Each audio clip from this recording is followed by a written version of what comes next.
Hampir dapat dipastikan Jokowi dan Presiden Republik Indonesia tidak diundang oleh Partai Demokrasi Indonesia Perjuangan dalam Rakernas yang akan segera mereka lakukan. Dan nampaknya mereka menyibukkan diri atau mencari kesibukan dengan bermain-main api obor, ya, melintasi dari Grobogan, Jawa Tengah menuju Majalengka, Jawa Barat, dan akan dibawa masuk ke dalam, ya, ditiupkan api semangatnya ke dalam rapat kerja nasional. Tapi saya ingin memberikan satu catatan awal bahwa Joko Widodo selaku Presiden Republik Indonesia sudah membawa obor itu di seluruh, ya, provinsi, di seluruh kabupaten kota, bahkan daerah-daerah terpencil, dan apinya begitu membara. Ya, kita akan lihat ini kontes tanding antara api Mas Hasto dan api Jokowi, ya, bukan partai politik. Baik teman-teman, kita akan bahas soal ini, ya. Ini bukan soal ojo dibanding-bandingkan, ya. Membanding-bandingkan itu adalah hal yang positif, ya. Baik, kalau kita tidak punya skala banding, agak sulit kita tahu apakah kerja-kerja kita itu baik atau tidak, ya. Tapi oke. Kita sedikit beristirahat dulu dalam konteks itu. Kita akan masuk dalam buku kita dulu, teman-teman, ya. Ada satu buku yang saya recommended juga untuk dibaca, ya. Mastering Megatrend, ya. Mastering Megatrend ini menghadapi dan menguasai megatrend di tatanan global baru, ya. Ini buku ini kayak seperti nyala api obor yang membakar kalau kita baca ini, ya. Baik, saya share saja beberapa poin atau satu poin saja mungkin, ya. Halaman 30, ya. Melawan kelembaban pikiran. Bisnis apapun, lokal atau global, memerlukan pembaharuan konstan lingkungan operasinya. Untuk tetap berada di arena, kita harus menyadari perubahan arena permainan dan bersedia serta mampu beradaptasi. Salah satu kelompok yang lambat beradaptasi adalah kalangan akademik, ya, dan saya tambahkan, ya, hari-hari ini adalah kalangan politisi, dan kelihatannya, ya, itu ada pada rekan-rekan kita politisi di partai-partai tertentu, termasuk Partai Demokrasi Indonesia Perjuangan, ya. Jadi bisnis apapun termasuk bisnis konstituen, ya. Politik itu kan bisnis konstituen. Memerlukan perubahan yang konstan artinya terus-menerus berubah. Baik, kita mau bicara soal tidak diundangnya Pak Presiden, tetapi bukan soal itu, ya. Ini soal obor, ini soal nyala obor. Kalau kita ikuti beritanya bahwa memang ada satu semangat, spirit yang ingin dihembuskan. Kemarin saya mengulas tentang tim 10 elitnya Partai Demokrasi Indonesia Perjuangan yang menyebut antara keberadaan Pak Bu Mega, kemudian Mas Hasto, kemudian Bang Ganjar, Pak Ganjar, Prof Mahfud, kemudian Bambang Wijayanto, mantan menteri, mantan wakil presiden. Dan saya kira saya sedikit menebak mungkin ini adalah seniman, ya, seniman kita, ya, Mas Butet. Ya. Saya kira itu wajib karena dalam forum-forum ruang publik kita lihat bagaimana dominannya Bang Butet ini. Mas Butet ini hadir dalam lingkar satu Partai Demokrasi Indonesia Perjuangan. Nah, jangan-jangan ini merupakan konsep atau gagasannya Mas Butet, ya, bagaimana menghadirkan drama teatrikal, ya, gitu, ya. Ya, saya jadi ingat waktu semasa saya SMA dan kemudian terus sampai sekarang. Ya, sekarang sudah tidak terlalu ini lagi, tapi sekali-sekali lah saya berpikir tentang apa yang disebut dengan panggung teater, ya.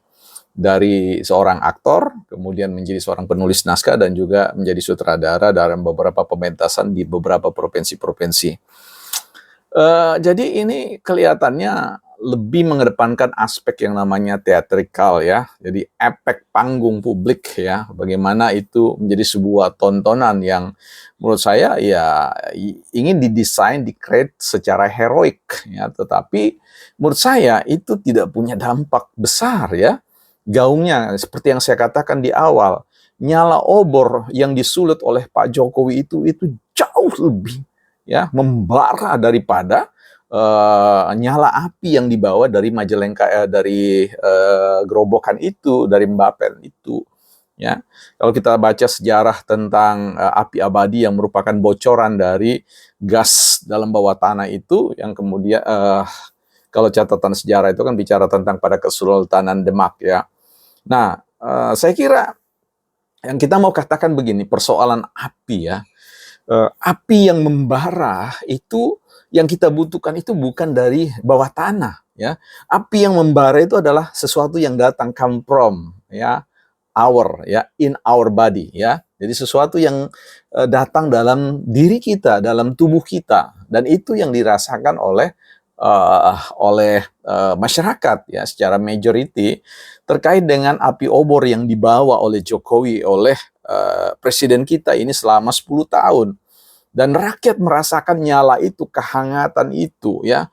Api itu membara tapi tidak membakar mereka, ya. Berbeda dengan para politisi-politisi yang mengobarkan api tetapi menghanguskan banyak orang dengan retorika-retorika yang melukai hati orang, yang mencederai keadaban publik kita. Nah, inilah yang kemudian perlu kita ingatkan bersama, bahwa ya sah-sah saja, ya, menghadirkan pementasan api obor di panggung publik, ya, untuk menyulut semangat, ya. Kan yang disulut ini semangat elit aja, ya. Artinya api yang dibawa, yang melintas DPC dan apa semua perlu disambut untuk mengobarkan semangat para elit-elit itu. Itu tidak salah. Tetapi kalau kemudian dalam performa panggung politik, komunikasi politik yang mau dihadirkan untuk selalu berbicara dengan narasi-narasi yang sama seperti kemarin-kemarin, rapat kerja nasional itu menurut saya tidak akan banyak membawa hasil yang baik, positif, ya. Artinya akan mendapatkan hasil yang sama. Kalau kita telisik lebih jauh lagi, sebenarnya perolehan suara yang 16% itu sebenarnya masih dikurangi dengan perolehan, ya, katakanlah dari koalisi P3 yang 4%, kemudian Perindo, ya, mungkin sampai 2%, ya, dan juga yang lain. Jadi sebenarnya suara real dari Partai Demokrasi Indonesia Perjuangan kalau berbicara tentang perolehan nasional itu di bawah 10% begitu loh. Jadi ini menjadi sebuah menurut saya sebuah catatan data statistik yang perlu dievaluasi oleh Partai Demokrasi Indonesia Perjuangan, ya. Saya kira kita sudah tidak bisa lagi bermain teatrikal, ya, sentuhan-sentuhan dramatik di dalam panggung, di ruang publik, ya.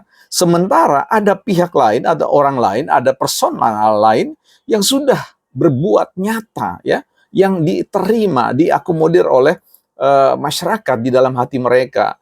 Ya, boleh dikatakan api yang ada di dalam suara mayoritas itu adalah api yang disulut oleh Jokowi, bukan yang disulut oleh sekjen dari Partai Demokrasi Indonesia Perjuangan, ya.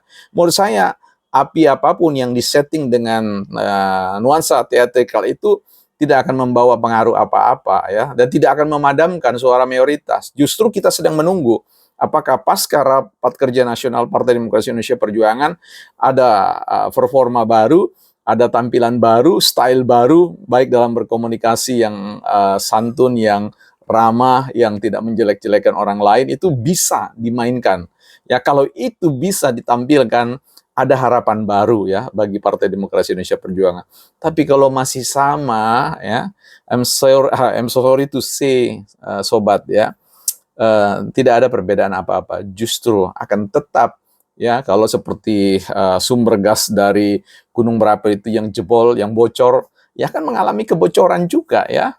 Jadi saya kira memang semangat berpartai, semangat berpolitik, semangat untuk mengabdi pada bangsa dan negara ini perlu terus-menerus dikobarkan, ya. Tetapi sekali lagi, ya, kita harus tahu, jangan abaikan bahwa situasi sudah berubah, seperti buku yang tadi mastering Megatrend, ya. Jadi PDIP ini kehilangan kendali untuk menguasai, ya, Megatrend, perubahan-perubahan yang begitu besar, yang bisnis apapun termasuk bisnis konstituen itu perlu diperhatikan bahwa lingkung operasinya sudah berubah, ya, untuk dikatakan di sini. Bahkan arena dan aturan bermainnya pun sudah berubah. Jadi kalau mau berbicara tentang Partai Demokrasi Indonesia Perjuangan dengan gaya-gaya, ya, teriakan Samsul, gaya-gaya gentong babi, gaya-gaya tentang isu pengkhianatan Jokowi dan sebagainya, saya kira itu adalah kontraproduktif buat Partai Demokrasi Indonesia Perjuangan, ya. Sehingga kita harus mengatakan berubah, change or die, ya. Jadi berubah atau mati. mati dalam konteks ini adalah bahwa api itu tidak membara, dia meredup. Bagi saya ingin mengatakan bahwa nyala api, ya mau pakai obor yang manapun, di tubuh Partai Demokrasi Indonesia Perjuangan itu nyalanya redup. Dia tidak mati, tapi dia tidak juga menyala. Nah, bagaimana bisa menyalakan? Saya kira sumbunya juga ada pada Jokowi. Jangan putuskan sumbu pertalian komunikasi, hubungan yang baik dengan Jokowi dan trust Jokowi dan juga para konstituen Jokowi. Karena kalau itu terjadi, saya kira Partai Demokrasi Indonesia Perjuangan ya akan kesulitan dalam 10-20 tahun mendatang. Bukan partai politik.